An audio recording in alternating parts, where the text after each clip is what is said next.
Praise the Lord. जय मसीह की आप सबों को स्वागत है हमारे इस पेज ऑल्सो ऑफ मन्ना में। और मैं विश्वास करता हूँ इस पेज के द्वारा आप सब कोई बहुतायत से आशीष प्राप्त कर रहे हैं। परमेश्वर को बेहद धन्यवाद प्रियो। वचन में ऐसा लिखा गया है, अगर हम यूहन्ना 1:3 को पढ़ेंगे, सब कुछ उसी के द्वारा उत्पन्न हुआ और जो कुछ उत्पन्न हुआ है उसमें से कोई भी वस्तु उसके बिना उत्पन्न नहीं हुई। आज आपको मैं बताना चाहता हूं, हम जो इस संसार में पाए जाते हैं केवल उस यीशु नाम की महिमा के लिए पाए जाते हैं प्रियो। आइए वचन सुनने से पहले हम उस परमेश्वर की आराधना करें, वो जीवित परमेश्वर की आराधना करें, वो सत्य परमेश्वर की आराधना करें जिसने हमें बनाया है। आमीन।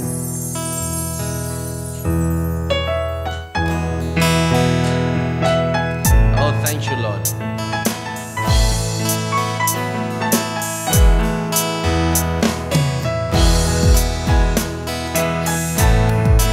Thank you, Lord.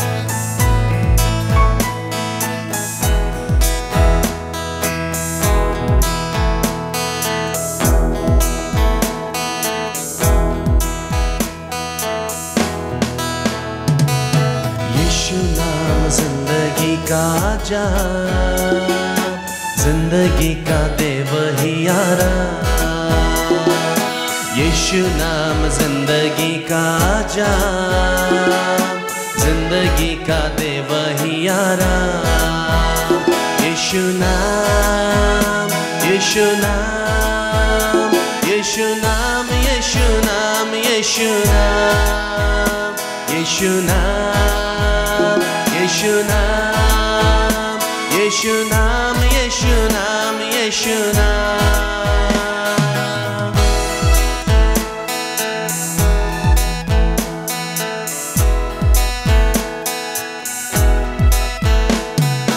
यीशु नाम मुक्ति दिलाए, अंधेरों में राह दिखलाए। यीशु नाम मुक्ति दिलाए,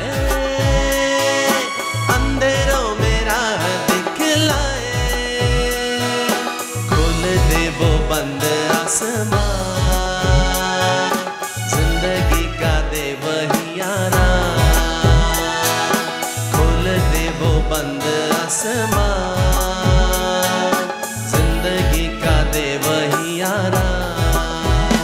यीशु नाम, यीशु नाम, यीशु नाम, यीशु नाम, यीशु नाम, यीशु नाम, यीशु नाम, यीशु नाम, यीशु नाम, यीशु नाम।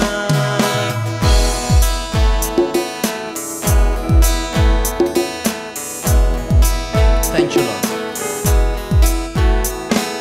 क्रूस पर लहू जो बहा है, दाग हर दिल का धुला है। क्रूस पर लहू जो बहा है,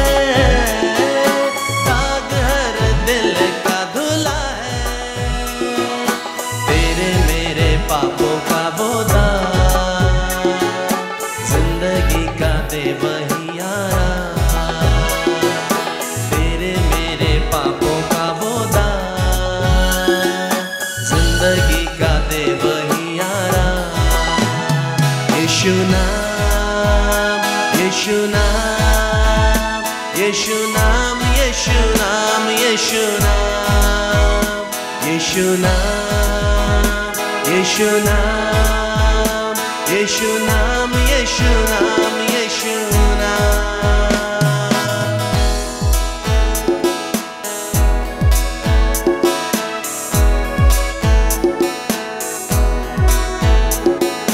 झुक जाओ कदमों में सारे, फतह के मारो सब नारे।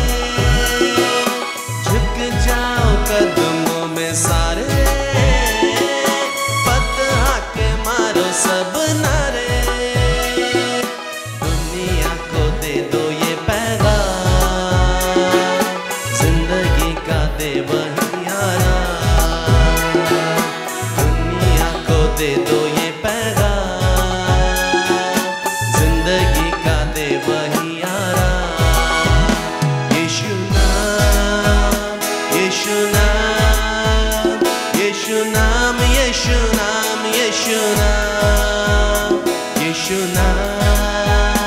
यीशु नाम, यीशु नाम, यीशु नाम, यीशु नाम, यीशु नाम जिंदगी का जाम, जिंदगी का दे वही आराम। यीशु नाम जिंदगी का जाम, जिंदगी का दे वही आराम। यीशु नाम, यीशु नाम, यीशु नाम, यीशु नाम, यीशु नाम, यीशु नाम, यीशु नाम, यीशु नाम, यीशु नाम, यीशु नाम। आइए हम सब प्रार्थना करें। प्रभु हम धन्यवाद देते हैं, आपकी महिमा, आपकी प्रशंसा करते हैं। आप महान हैं, आप धन्य हैं, आप केवल स्तुति के योग्य हैं प्रभु। इस घड़ी समय प्रभु तेरे दास के जरिए हम जब वचन सुनने जा रहे हैं, आपने उन्हें आशीष किया है प्रभु तेरा वचन प्रचार करने के लिए। उनके प्रचार के जरिए, उनके वचन के जरिए सबके जीवन में एक परिवर्तन आने पाए और सब कोई तेरे निकट, तेरे करीब और ज्यादा आने पाए प्रभु। ऐसा हम दुआ करते हैं, धन्यवाद देते हैं, महिमा आदर आपको देते हैं। यीशु के नाम से प्रार्थना मांगते हैं, आमेन। Praise the Lord, hallelujah, welcome to the Odds of Manna। परमेश्वर निश्चय इस चैनल के माध्यम से बहुत सारे लोगों को आशीषित कर रहे हैं, हम विश्वास करते हैं। और आज भी निश्चय परमेश्वर आप सबों को आशीष करने को चाहेगा, हालेलुया। आज रिजरेक्शन संडे सारे पृथ्वी में मना रहे हैं। एक ऐसा अद्भुत काम जो परमेश्वर ने अपने लोगों के लिए रख छोड़ा है इस धरती में, जो कि हम मसीहियों के लिए बहुत बड़ी आशा की बात है और बड़ी आशीष की बात है। इसलिए आज उस विषय में हम कुछ बातें करेंगे, हालेलुया। आपको जो विषय है फ्लायर्स में मिल गए होंगे, फिर भी हम लोग देखेंगे उसकी गंभीर और गहरी बातों को। इसलिए बड़े ध्यान से आज के वचन को और आज के उपदेश को सुनिएगा। हो सकता है कि इसको आपको बार बार भी सुनना पड़े। कुछ एक बातों का आप लोगों के बीच में लाया जाएगा, वो गंभीर है और कभी इस एंगल से आपने नहीं देखा होगा, लेकिन आप आज जरूर देखने को पाएंगे। और उसको बार बार देखिए ताकि उसके तह तक आप जाने पाएंगे। और निश्चय आप जो बाइबल स्टडी करते हैं वो लोग बेटर समझने पाएंगे। इसलिए हम अनुरोध करते हैं, जितने लोग इस चैनल में वचन सुनते हैं, आपको बाइबल स्टडी करना जरूरी है, क्योंकि इस चैनल के माध्यम से हम कई एक बार कुछ ऐसे बातों को हम लोग लेकर आते हैं, गंभीरता में घुस जाते हैं, इन डेप्थ टीचिंग्स में हम लोग जाते हैं। अगर आप बाइबल स्टडी नहीं करेंगे तो आप समझने नहीं पाएंगे। आइए हम छोटी सी दुआ करें, फिर आज के विषय में हम लोग जाएंगे। सर्वसामर्थी सेनाओं का यह परमेश्वर पिता, इज़राइल का परमेश्वर, दाऊद का परमेश्वर, इब्राहिम का परमेश्वर, आपको धन्यवाद देते हैं प्रभु जी आज के इस दिन के लिए। प्रभु परमेश्वर पिता, हम लोग जब परमेश्वर पिता तेरे वचन को हम सुनने जा रहे हैं प्रभु जी, मैं भी अपने आप को तेरे हाथ में समर्पित करता हूँ। मेरे मुख से हो क्या बोलिए, और प्रभु परमेश्वर पिता सही बात को, सही प्रकाशन को आप लेकर आइए, ताकि प्रभु जी हम सब उत्साहित हों और हमारे जीवन में बहुत सारे जो सवाल है प्रभु जी, वो परमेश्वर पिता वो सब उसका जवाब सब हमको मिलने पाए। सब बातों में आपको महिमा और गौरव देते हैं, यीशु मसीह के नाम से मांगते हैं, सुनिए अदैस स्वर्गराज में ग्रहण कीजिए, आमेन, हालेलुया। आज जिस विषय में हम बात करेंगे वो है द ब्रोकन स्टिंग, टूटा हुआ डंक, द ब्रोकन स्टिंग। यस, एक ऐसा डंक है जो डंक लोगों को भयभीत करके रखा था, वो डंक तोड़ा गया है। कैसे तोड़ा गया है, इन तमाम बातों को आज छोटे से इस उपदेश में हम सुनेंगे। बताने को तो बहुत कुछ है, लेकिन सब तरफ अगर हम देखेंगे तो हमारे पास समय नहीं है कि उन तमाम बातों को हम देखें। हालेलुया। सो हमारे जीवन में हम जितने लोग हैं, कई बार हम लोग सवाल पूछते हैं बहुत सारे चीज़ों को। जैसे हम लोग विशेष करके जब मृत्यु के विषय में आता है, सवाल आता है, तो कई लोग मृत्यु के विषय में बहुत सारे सवाल पूछते हैं, नरक के विषय में पूछते हैं, स्वर्ग के विषय में पूछते हैं, और हम लोगों को कई बार आंसर नहीं मिलता है। लेकिन आज हम लोग एक मृत्यु के विषय में कई एक जो सवाल है और बाइबल में हम लोग देखने पाते हैं, उसका जवाब को हम लोग ढूंढने की कोशिश करेंगे। ये जो मृत्यु है, मृत्यु किस तरह से इस पृथ्वी में इंट्रोड्यूस किया गया, इसको हम लोग देखेंगे। कैसे इसका इंट्रोडक्शन हुआ, कैसे आया, प्रकट में कैसे आया, ये मृत्यु है कौन, क्या है। ओके, आदम हवा को परमेश्वर ने जब बनाया था, एक सिद्ध इंसान और परमेश्वर और मनुष्य के बीच में एक गहरा संबंध था, कोई दीवार नहीं थी, एक परफेक्ट कम्युनियन था, संगति था, सहभागिता था एदन के बगीचा में। और परमेश्वर मनुष्य से बातें करता था, मनुष्य परमेश्वर से बातें करता था। ये कितना अच्छा एक वातावरण में मनुष्य जी रहा था, लेकिन अचानक से कुछ प्रॉब्लम हुआ और इसी एदन के बगीचा में ही मृत्यु का इंट्रोडक्शन हुआ है, या तो इंट्रोड्यूस हुआ है। कैसे? अब कई लोग ये सवाल पूछ सकते हैं कि अब मृत्यु को किसने बनाया? क्या परमेश्वर ने बनाया या उसे शैतान ने बनाया? किसने बनाया? तो ज्यादातर लोग यही बोलेंगे कि मृत्यु को जो है उसको शैतान ने बनाया, लेकिन शैतान ने मृत्यु को नहीं बनाया है, मृत्यु को परमेश्वर ने बनाया है। अभी बहुत लोग सोच रहे होंगे ये क्या बात है, कैसे? सब कुछ हम लोग वचन से हम लोग देखेंगे कि मृत्यु को परमेश्वर ने बनाया है और शैतान ने नहीं बनाया है। ओके, सो इसको समझने की कोशिश करेंगे। और मृत्यु जैसे कि परमेश्वर एक व्यक्ति है, आप एक व्यक्ति हैं, आप एक आत्मा है, शैतान एक व्यक्ति है, उसी तरह से मृत्यु जो है वो भी एक पर्सन है, एक व्यक्ति है।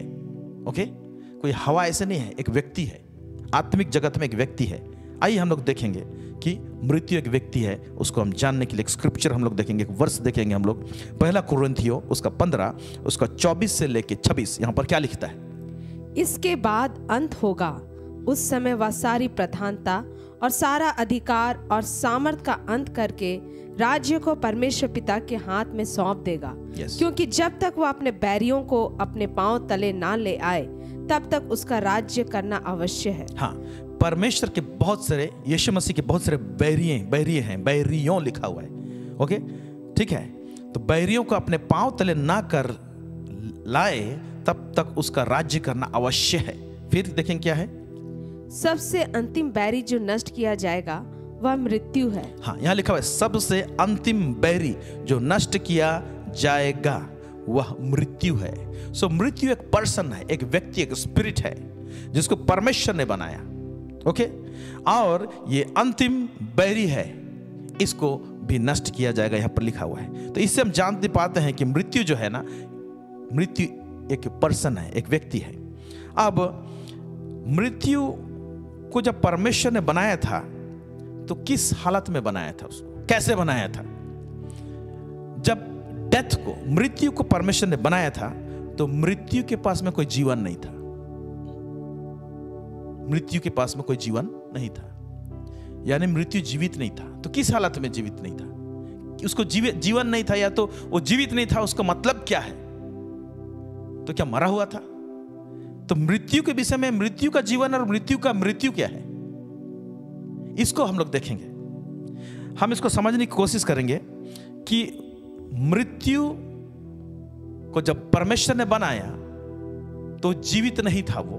कहने का मतलब मृत्यु सक्रिय नहीं था, वो एक्शन नहीं ले सकता था जिस तरह का एक्शन अभी लेता है।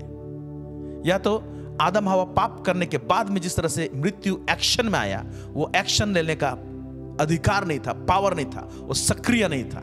ये मृत्यु का स्टेट था। मृत्यु जो पर्सन है, जो व्यक्ति है, उसका स्थिति ऐसा था। और मृत्यु जो है ये आदम से पहले बनाया गया है और वो एदन का बगीचा में प्रेजेंट था। ओके, अब ये मृत्यु को जीवन कब मिला, या तो सक्रिय कब हुआ और जिंदा कब हुआ, उसको आदम ने ही उसको सक्रिय किया है। कैसे सक्रिय किया है उसको भी देखेंगे हम लोग पढ़ेंगे। उत्पत्ति उसका 2 उसका 25 से लेकर 17, सॉरी उत्पत्ति 2 उसका 15 से लेकर 17। तब यहोवा परमेश्वर ने आदम को लेकर अदन की वाटिका में रख दिया कि वह उसमें काम करे और उसकी रक्षा करे।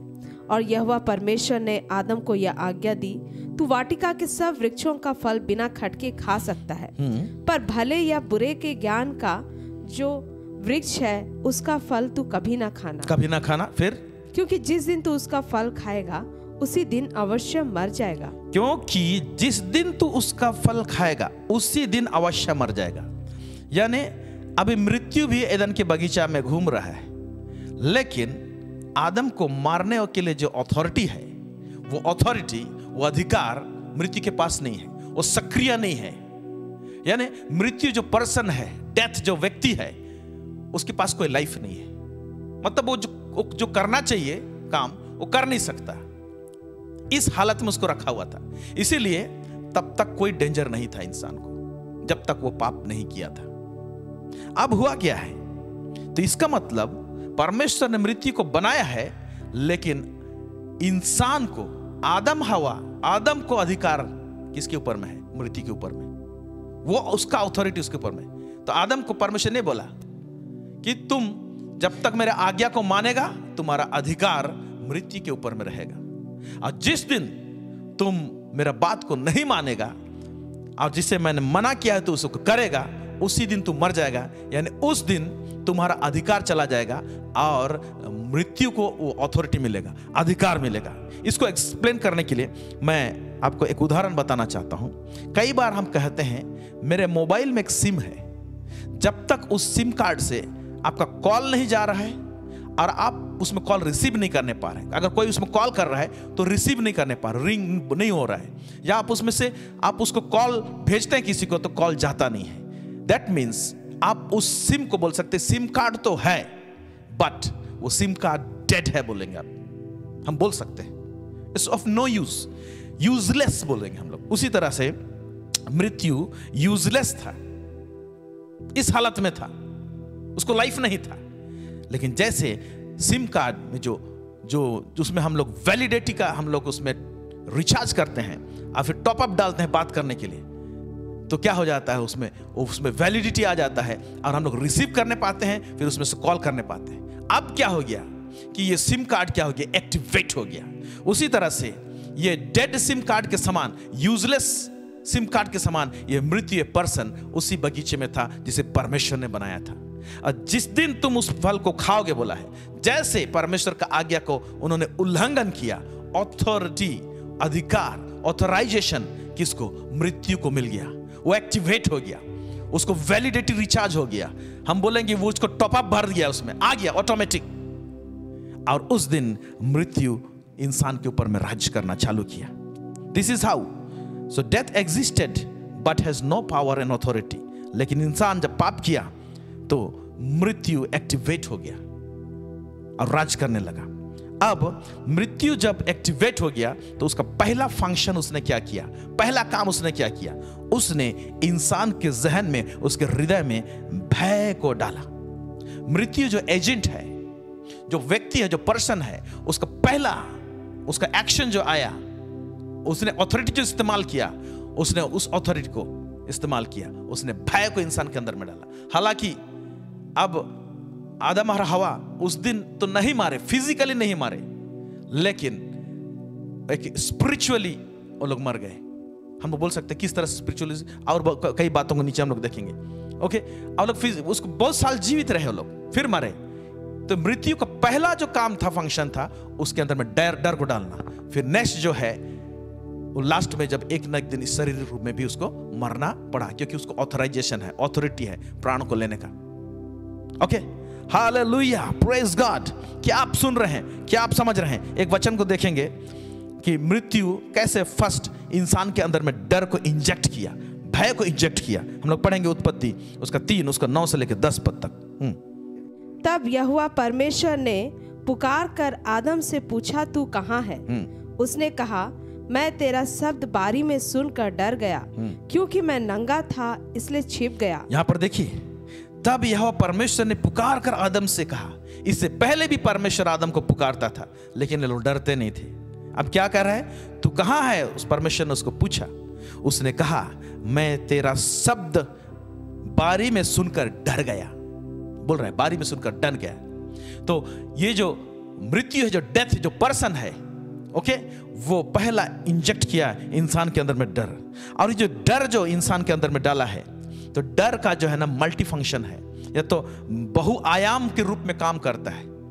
किसी को मृत्यु का डर है, किसी को भविष्य का डर है, किसी को भूत से डर है, किसी को एक्सीडेंट का डर है, किसी को नाना प्रकार। तो जो डर जो है, जो मृत्यु के पास में जो डर का जो ताकत है, जो डर है, वो बहुत आयाम में चलता है, बहुत सारे मल्टी डायमेंशनल रूप में फंक्शन करता है। तो मृत्यु इंसान के अंदर में एक डर को इंजेक्ट करने का उसके अंदर में पावर है।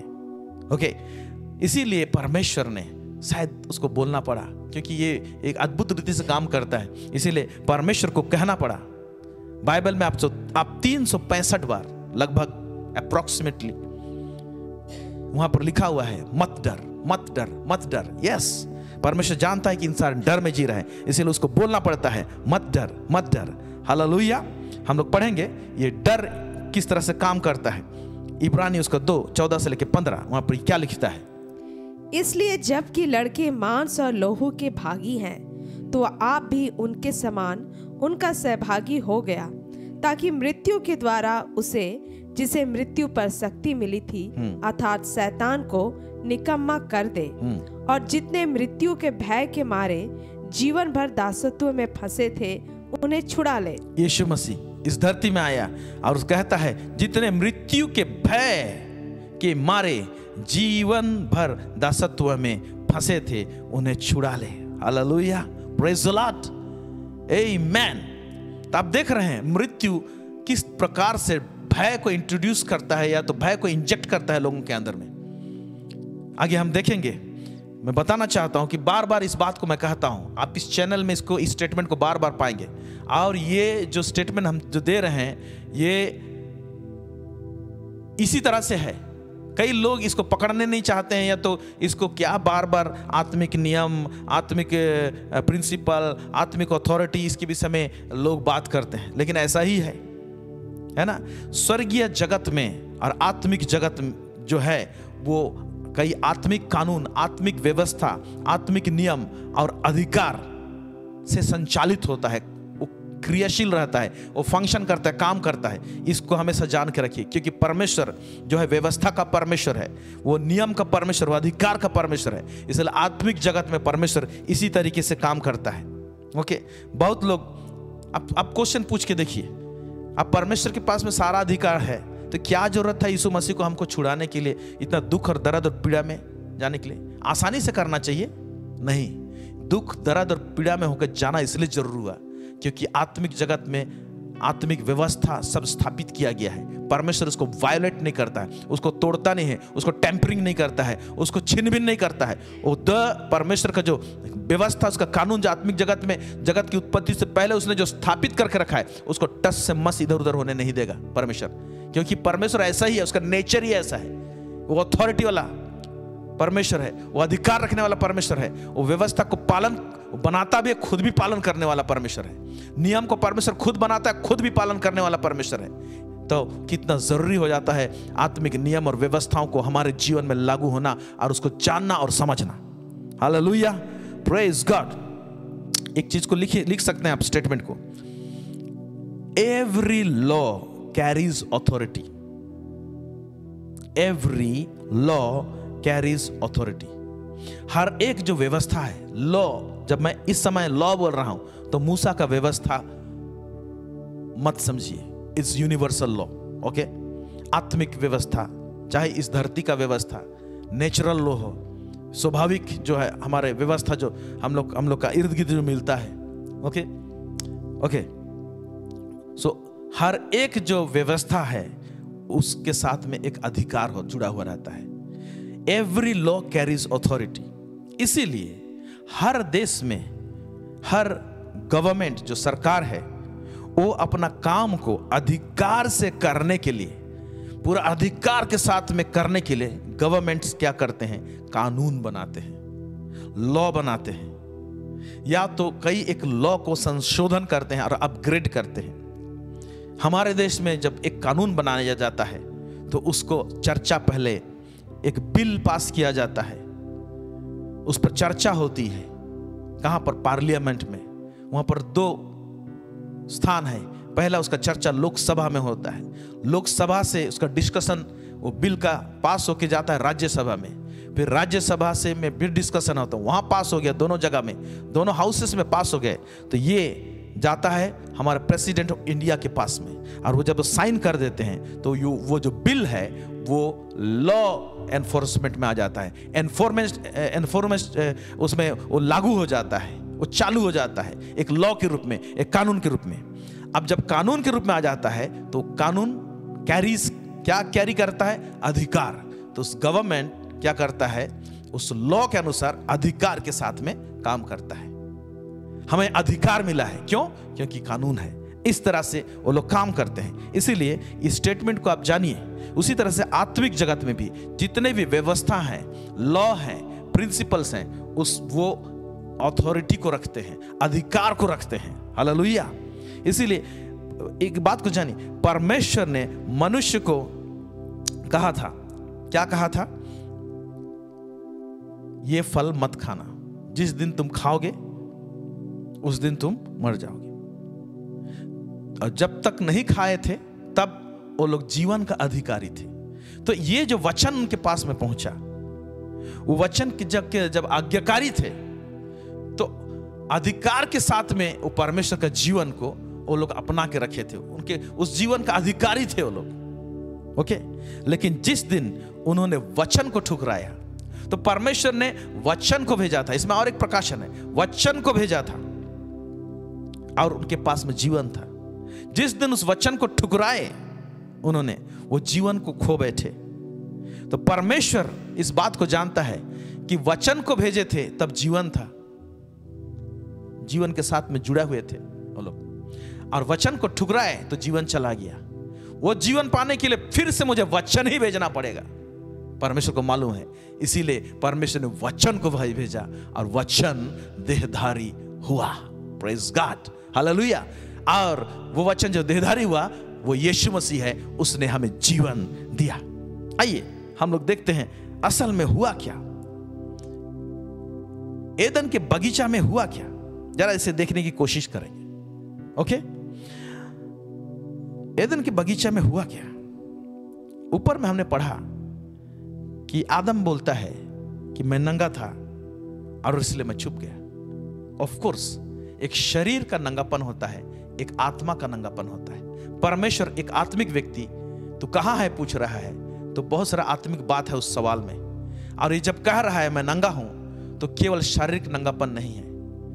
शैतान को शारीरिक नंगापन से कोई लेना देना नहीं है, शैतान को आत्मिक नंगापन से लेना देना है। तो आदम और हवा एदन के बगीचा में रहते कैसे थे? वो लोग कौन सा वस्त्र को पहने थे? वो लोग जो वस्त्र पहने थे वो वस्त्र था लाइट। आप जानते हैं उस उनके अंदर में वो जो लोग आज्ञा पालन कर रहे थे, तो वो लोग लाइट में थे। परमेश्वर का जीवन में जब थे वो लोग, तो लोग लाइट में थे। तो परमेश्वर का जीवन था उनमें और वो लोग लाइट का कवरिंग में थे। उनका जो गारमेंट था, उनका जो कपड़ा था ना, वो लाइट का था। जैसे उन्होंने उल्लंघन किया परमेश्वर का आज्ञा को, जीवन चला गया, जीवन के साथ साथ लाइट भी चला गया। जीवन के साथ साथ लाइट भी चला गया। तो आत्मिक रूप से नंगापन हुआ और वो लाइट के कारण से जब चला गया तो शारीरिक नंगापन भी दिखाई दिया। अब देखिएगा, अगर आपके सामने में 4-5,000 वाट का हैलोजन आंखों के सामने रखा जाए और जब वो रोशनी आपकी आंखों में पड़ेगा ना, तो उस रोशनी के पीछे में एक्चुअली क्या है ना पता नहीं चलेगा। सिर्फ आपको रोशनी दिखाई देगा, लाइट दिखाई देगा। तो लाइट का कवरिंग में थे वो लोग, इसीलिए उनका शारीरिक नंगापन भी दिखाई नहीं देता था। लेकिन ये जो लाइट जो था ना, ये लाइट उनके स्पिरिट से निकलता था। वो स्पिरिट कंटेन करके रखा था वो लाइट, उनका आत्मा उस लाइट को कंटेन करके रखा था। हालेलुया, रबा सखालाबा। हम लोगों को कितना अद्भुत और परमेश्वर जबरदस्त तरीके से हमको बनाया, सृष्टि किया है। आमीन। इसलिए दाऊद कहता है मैं अद्भुत रीति से रचा गया हूं। Awesome creation of God. Hallelujah. Dreadfully I am created in the womb of my mother. Hallelujah. तो वो जब लाइफ चला गया तो लाइट भी चला गया। तो परमेश्वर अब क्या करेगा? मनुष्य को दोनों चीज देना पड़ेगा। कैसे देना पड़ेगा? उसको लाइट भी देना पड़ेगा और लाइफ देना पड़ेगा, जीवन भी देना पड़ेगा और उसको ज्योति भी देना पड़ेगा। वो हुआ कैसे? कैसे हुआ मनुष्य को ये लाइट और लाइफ दोनों कैसे मिला? देखिए, क्योंकि फिर से बता रहा हूं आप लोग को, ध्यान से सुनिए। इंसान के अंदर में जो परमेश्वर ने जिसको लाइफ दिया था, जब वो जीवन चला गया तो उसके साथ में लाइट चला गया। वो जीवन फिर से आएगा तो लाइट फिर से आएगा। इसीलिए प्रभु का वचन कहता है बड़ा वंडरफुल वचन है वाला। जॉन उसका चैप्टर 1 उसका 1 से 4 क्या लिखता है?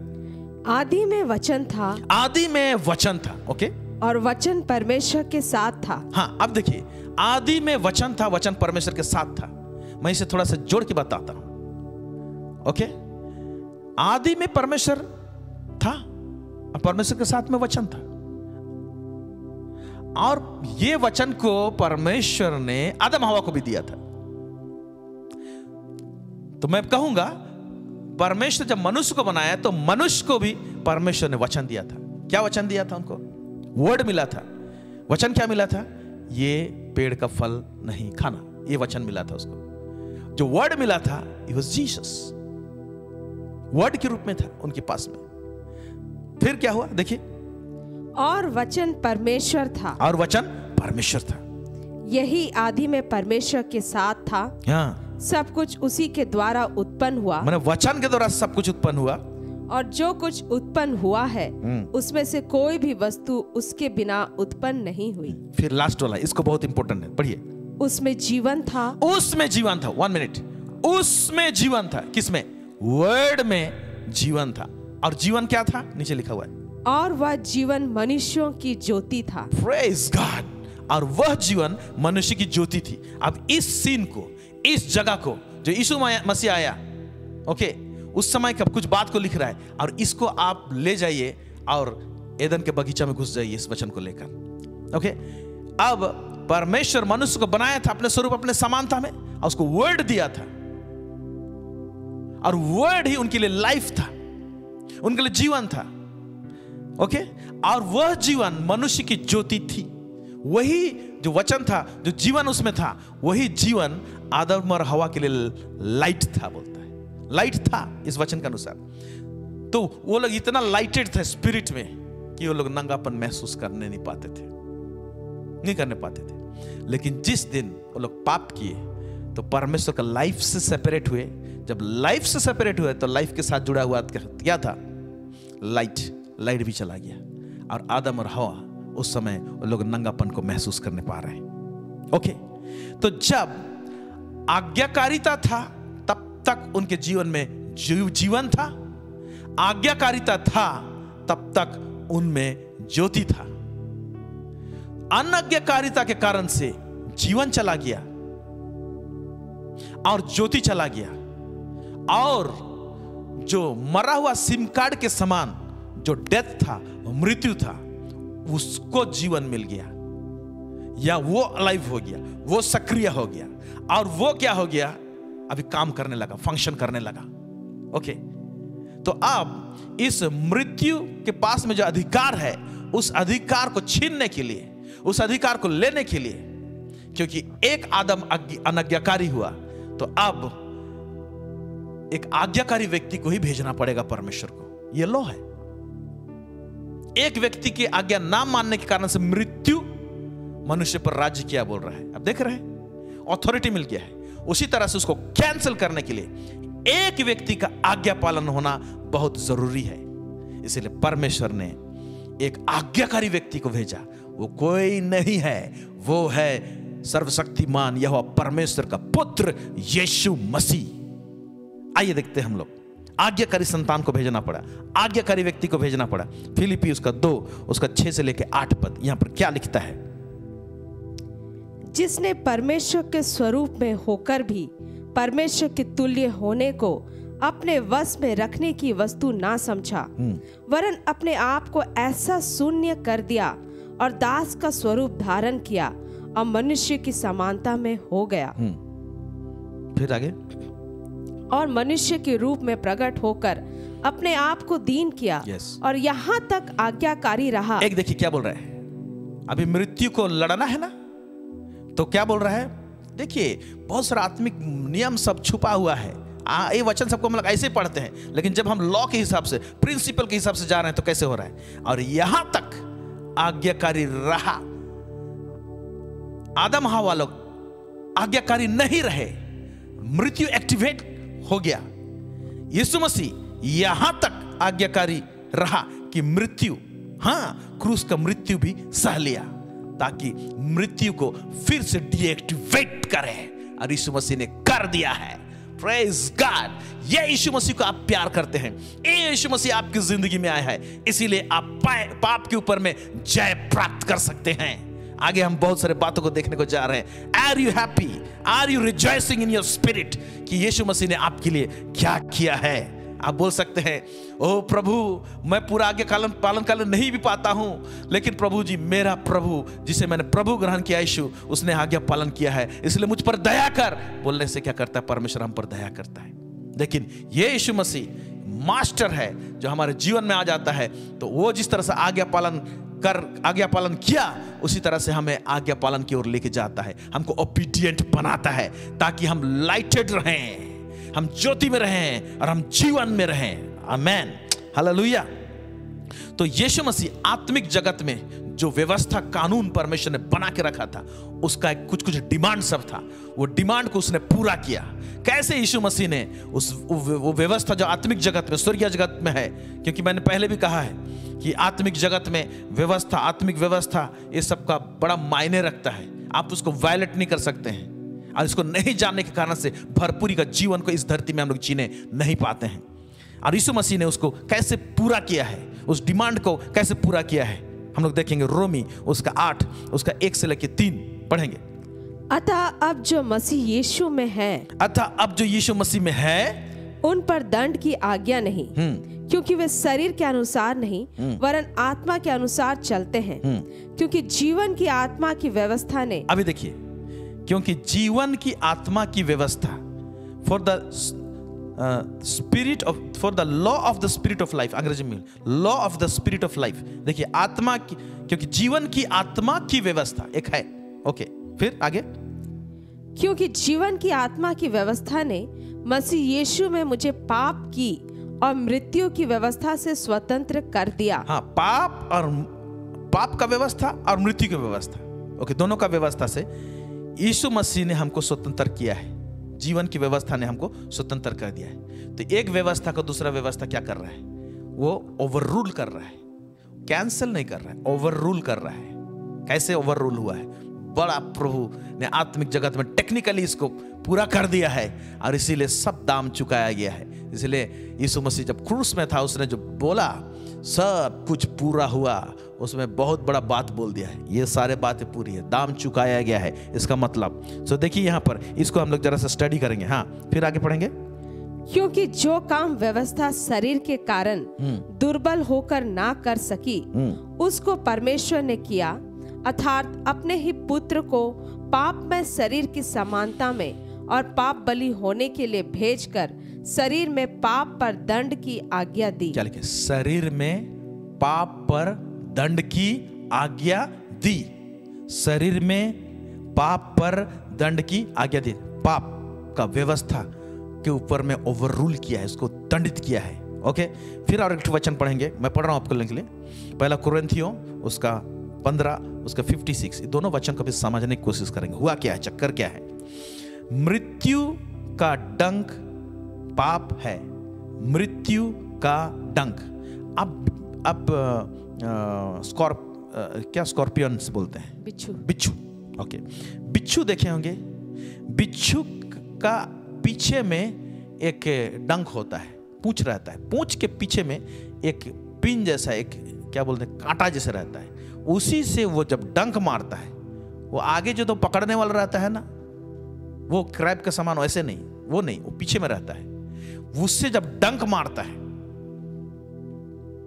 बहुत दर्द होता है, लहरता है, कई लोग मर भी जाते हैं। ओके, तो मृत्यु का डंक, तो मृत्यु जो है, जो व्यक्ति है, बिच्छू के समान उसके पास में एक डंक है। ओके, तो मृत्यु का जो डंक है वो क्या है मालूम? वो है पाप। आप जब इसको मैं बता रहा हूं तो आप देख सकते हैं। ओके, वो बिच्छू का जो ड्राइंग आप देख सकते हैं, उसका पिक्चर जो देख सकते हैं, तो समझ लीजिए उसका जो बॉडी है वो मृत्यु है, पीछे का जो डंक है ना वो पाप है। तो पाप से ना वो डंक मारता है, ओके, है ना, डंक मारता है। और लिखा हुआ है पाप का बल। अभी पाप का बल व्यवस्था है, जो पाप जो है, ओके, उसको बल कहां से मिलता है, ताकत कहां मिलता है? उसको व्यवस्था से मिलता है। अब जब यहां पर व्यवस्था लिख रहे हैं तो इसमें बहुत सारे जो व्यवस्था परमेश्वर ने दिया है मूसा के टाइम में, और आज्ञाएं जो है वो सब आज्ञा व्यवस्था जो है ना, विशेष करके यहाँ जो लिखा हुआ है उस संदर्भ में लिखा हुआ है मूसा का जो व्यवस्था दिया गया था, है ना। तो पाप का बल व्यवस्था है। अब इन तमाम बातों को सीखेंगे और समझेंगे कि क्या हुआ है। देखिए यहाँ पर ओके, तो हम लोग पहला देखेंगे जो हमने रोमियो के पुस्तक में 8 अध्याय में जो हम लोग पढ़ा, law of sin, law of sin, पाप का व्यवस्था, इसको हम लोग जरा देखेंगे और इसका हिसाब किताब परमेश्वर ने यीशु मसीह के जरिए से कैसे बैठाया है, कैसे बैठाया है। जैसा कि मैंने ऊपर कहा कि हर एक व्यवस्था में अधिकार होता है, ऑथोरिटी होता है। Okay, so law of sin में, पाप का व्यवस्था में क्या अधिकार था, उसमें क्या ऑथोरिटी है। तो पाप का जो व्यवस्था है उसके पास में एक ऑथोरिटी है, क्या अधिकार है, टू सेपरेट, अलग करना, किससे, मनुष्य और परमेश्वर के बीच में एक अलगाव लाने का ऑथोरिटी है, किसमें, लॉ ऑफ सिन में। और ये हुआ, कैसे हुआ है, आप देखते हैं कि मनुष्य जब पाप किया तो परमेश्वर से अलग क्यों हुए, कैसे हुए, क्योंकि पाप बीच में आया, सेपरेट किया। अब यीशु मसीह इसको जवाब देने के लिए, है ना, पाप को दंडित करने के लिए, है ना, उसने अपने शरीर में कैसे दंडित किया है, क्या हुआ है, इसका, इस लॉ का जो पेनाल्टी होता है उसको चुकाना पड़ेगा ना। ओके, जो पाप करेगा सो मरेगा, वचन में लिखा हुआ है ना, पाप की मजदूरी मृत्यु है, लिखा हुआ है। तो इस सबका पेनाल्टी चुकाना पड़ेगा, दाम चुकाना पड़ेगा। अब यीशु मसीह दाम चुकाने के बाद छुड़ाएगा हमको, बिना दाम चुकाए कैसे छुड़ाएगा, इसलिए कैसे कैसे दाम चुका रहा है। देखिए, हम लोग लहू का दाम चुकाया सिर्फ सिंपल ढंग से बोलते हैं, लेकिन एक लॉ का हिसाब से, प्रिंसिपल के हिसाब से, कारोबार आत्मिक जगत में हुआ कैसे है उसको नहीं जानते। पढ़ेंगे हम लोग पहला पत्रस 2:24, पहला पत्रस 2:24। वह आप ही हमारे पापों को अपनी देह पर लिए हुए क्रूस पर चढ़ गया। हाँ, वह आप ही हमारे पापों को अपनी देह पर लिए हुए क्रूस पे चढ़ गया, जिससे हम पापों के लिए मरकर धार्मिकता के लिए जीवन बिताएं। उसी के मार खाने से तुम चंगे हुए। तो जिससे हम पापों के लिए मरकर धार्मिकता के लिए जीवन बिताएं। तो अब क्या हुआ कि यीशु मसीह हमारे पाप को अपने ऊपर ले लिया। ओके, अब यीशु मसीह पापी नहीं था, यीशु मसीह धर्मी था। ध्यान से सुनिए, यीशु मसीह धर्मी था। अब जब हमारे पाप को अपने ऊपर ले लिया, है ना, तो पाप का डंक जो है वो मृत्यु है बोल रहा है। इसका मतलब अभी इसको, सॉरी, पाप का डंक नहीं, मृत्यु का डंक क्या है ना, पाप है बोल रहा है।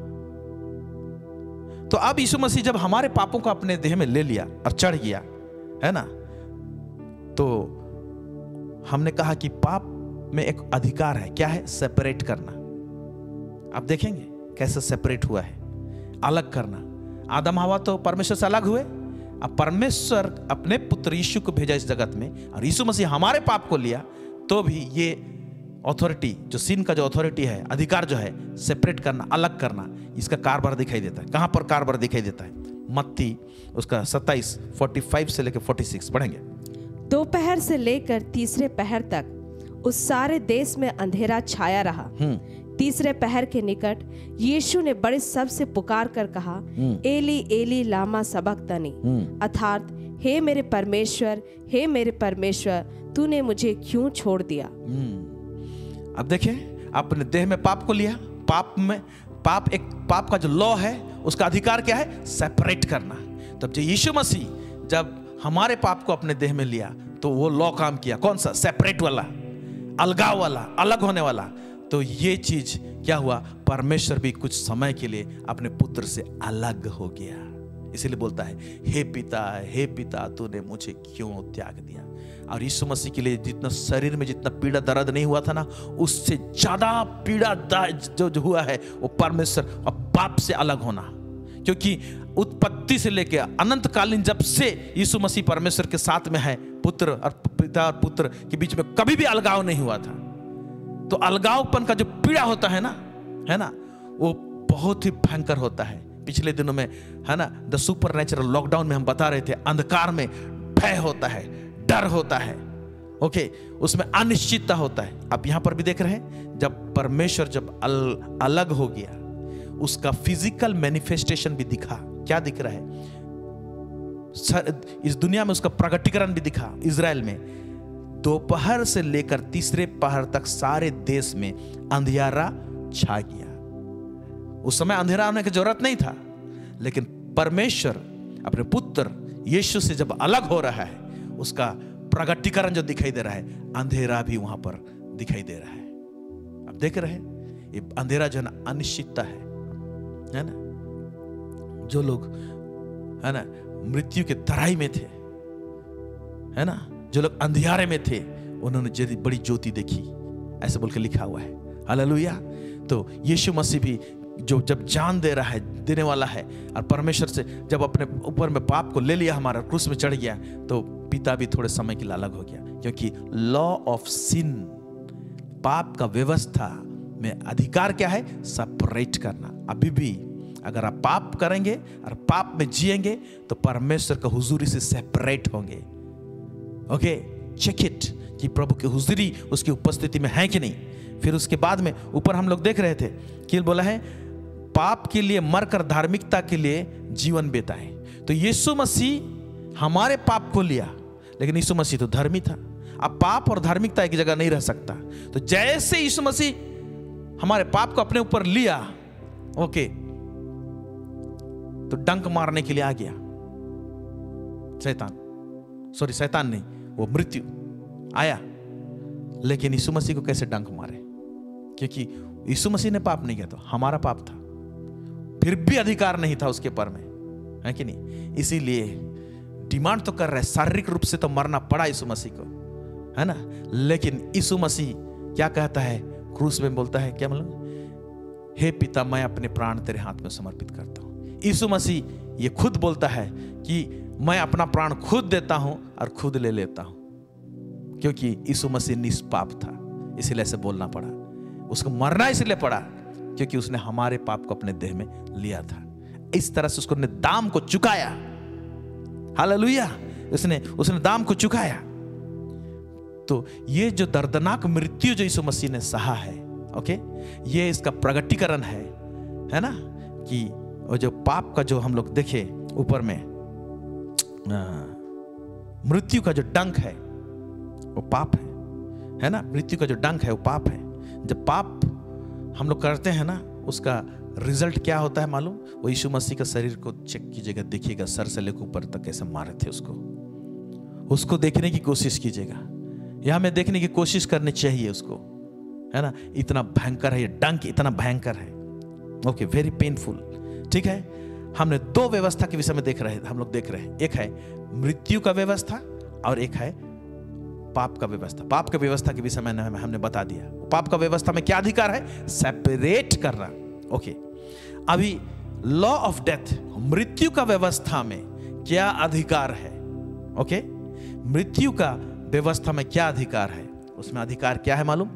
भयभीत करना, डर उत्पन्न करने का पूरा अथॉरिटी है।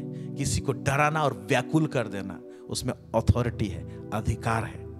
ओके, जब हम लोग भयभीत हो जाते हैं तो हम लोग को घबराहट होता है। घबराहट होते हैं तो देखिएगा, घबरा जाएंगे ना आप, एसी रूम में भी रहने से ना पसीना निकल जाएगा आपका।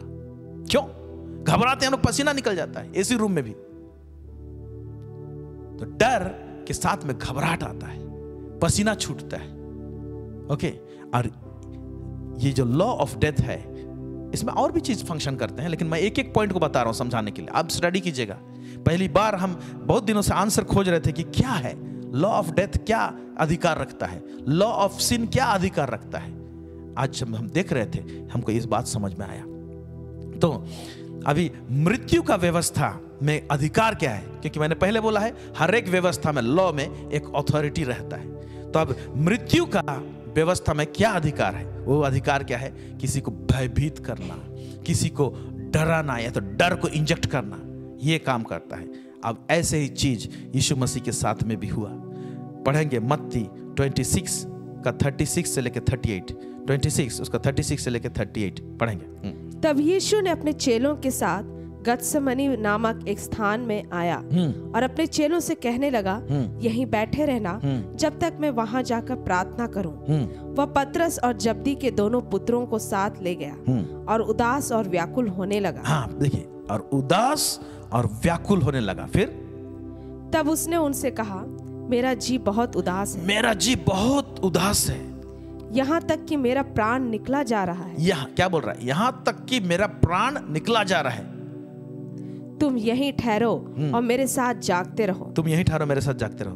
देखो, प्राण निकलने तक आप देख रहे हैं मृत्यु का, डेथ का लॉ क्या कर रहा है? प्राण निकलने तक व्याकुल कर देगा, भयभीत करने की कोशिश करेगा, डराने की कोशिश करेगा।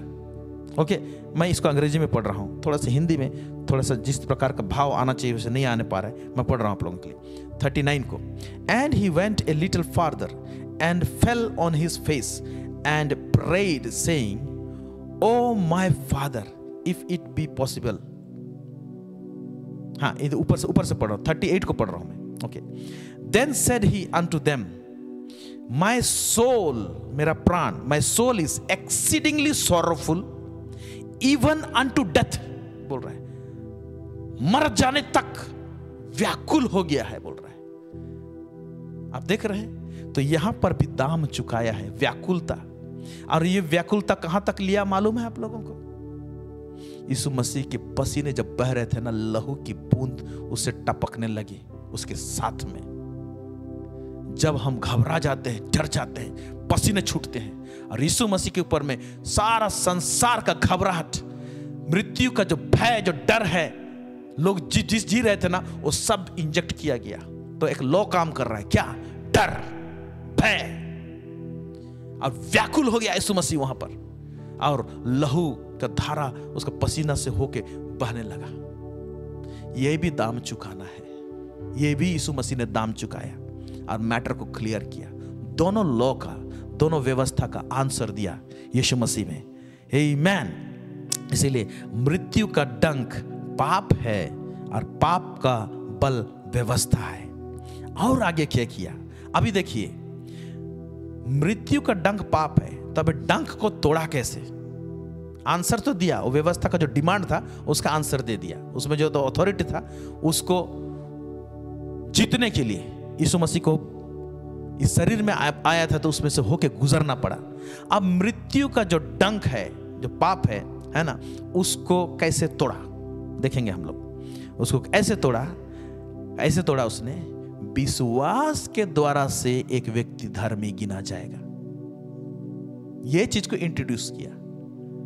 और पाप का जो डंक है ना, मृत्यु का जो डंक है ना, उसको तोड़ा। कैसे तोड़ा? पाप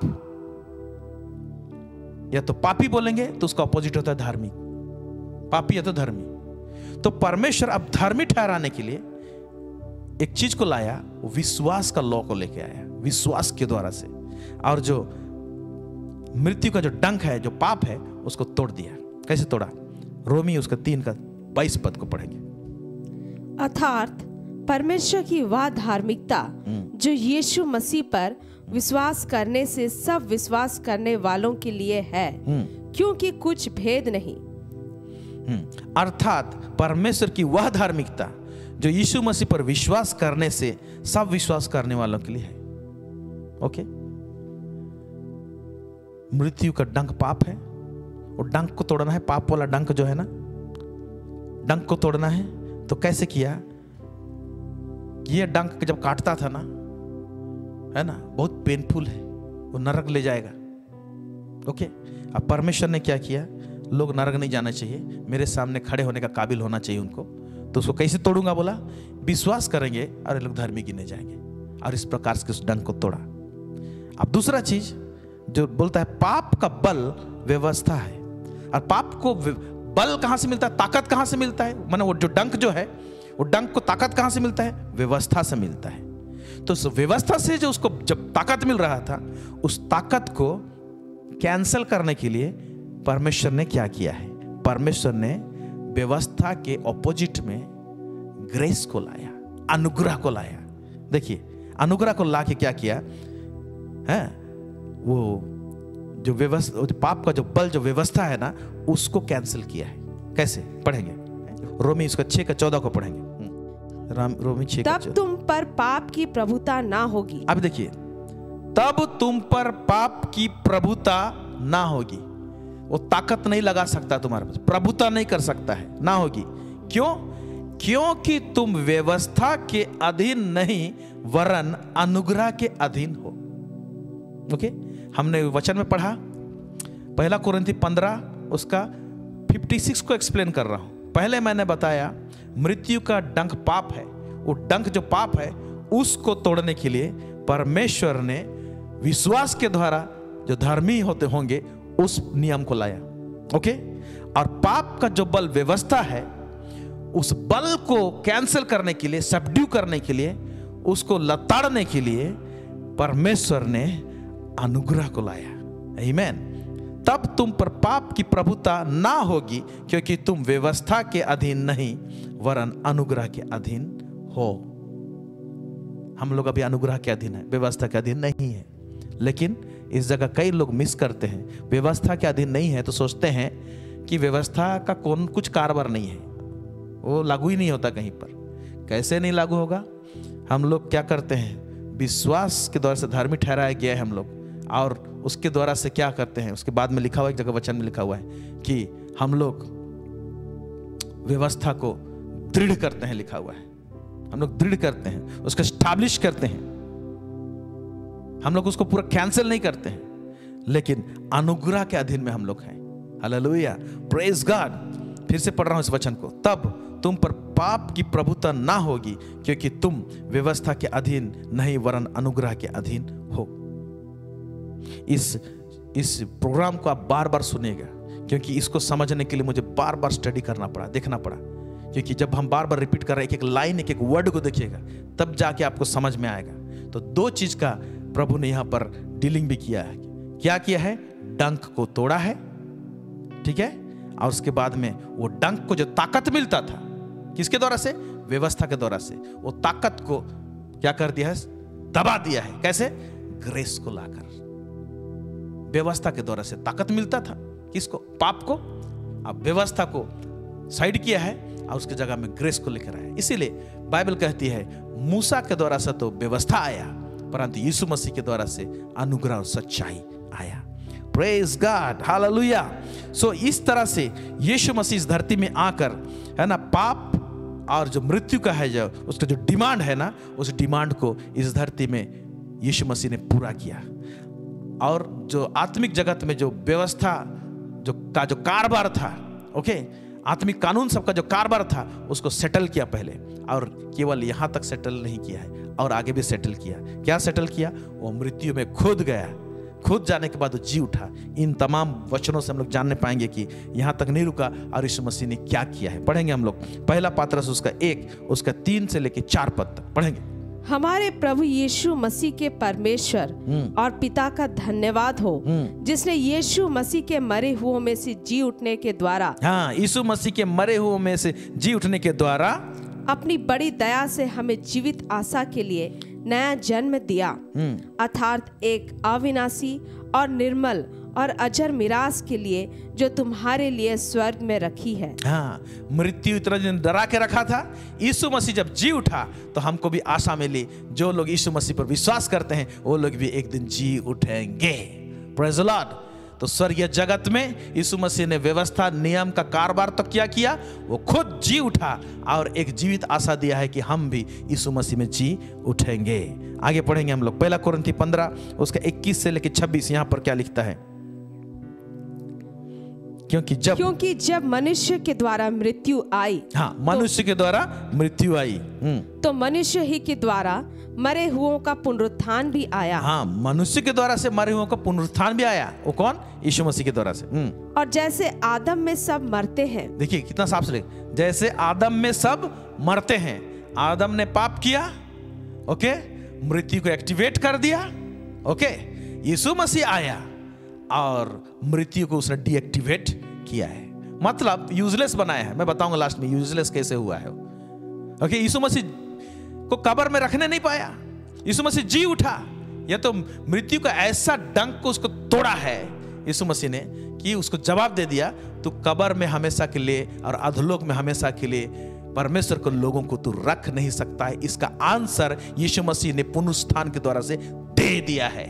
तो इसीलिए अब मृत्यु को यीशु मसीह ने क्या किया है, पुनरुत्थान के द्वारा से फिर से उसको डेड सिम के समान बना दिया है। उसका काम है, लेकिन किस तरह से है मैं बताऊंगा आपको। पढ़ेंगे। वैसे ही मसीह में सब जिलाए जाएंगे, परंतु हर एक अपनी अपनी बारी से। ओके, पहला फल मसीह, फिर मसीह के आने पर उसके लोग। हाँ, पहला फल मसीह है, फिर मसीह के आने पर जब यीशु मसीह का दूसरा आगमन होगा, कलीसिया के लिए होगा, तब उसके लोग उठाए जाएंगे, जी उठाएंगे जाएंगे। फिर इसके बाद अंत होगा। उस समय वह सारी प्रधानता और सारा अधिकार और सामर्थ का अंत करके राज्य को परमेश्वर पिता के हाथ में सौंप देगा, क्योंकि जब तक वह अपने बैरियों को अपने पांव तले ना ले आए तब तक उसका राज्य करना अवश्य है। हाँ, फिर लास्ट में सबसे अंतिम बैरी जो नष्ट किया जाएगा वह मृत्यु है। यीशु मसीह अभी राज कर रहा है, अंतिम बैरी यीशु मसीह है ना, पूरा रीति से नष्ट किया जाएगा। अभी डीएक्टिवेट किया है। ओके, अभी वो जो सिम कार्ड को डीएक्टिवेट करने के बाद कुछ लोग क्या करते हैं, डीएक्टिवेट होने के बाद में ये सिम दिखाई नहीं देना चाहिए, बल्कि उसको क्या करते हैं, तोड़ मरोड़ के पूरा ऐसे कर देंगे कि वो मोबाइल में डालने लायक भी नहीं होगा। Praise the Lord, hallelujah. तो प्रभु क्या करेगा, ये डीएक्टिवेटेड सिम को उसको तोड़ मरोड़ के उसको पूरा ही नष्ट करेगा। उसको कहां पर नष्ट करेगा, आग के झील में डालेगा। प्रकाशित वाक्य में पढ़ेंगे तो आमेन, हालेलुया। और पढ़ेंगे वो सो वंडरफुल। पहला थिस्सलुनीके उसका 4 उसका 16 और 17।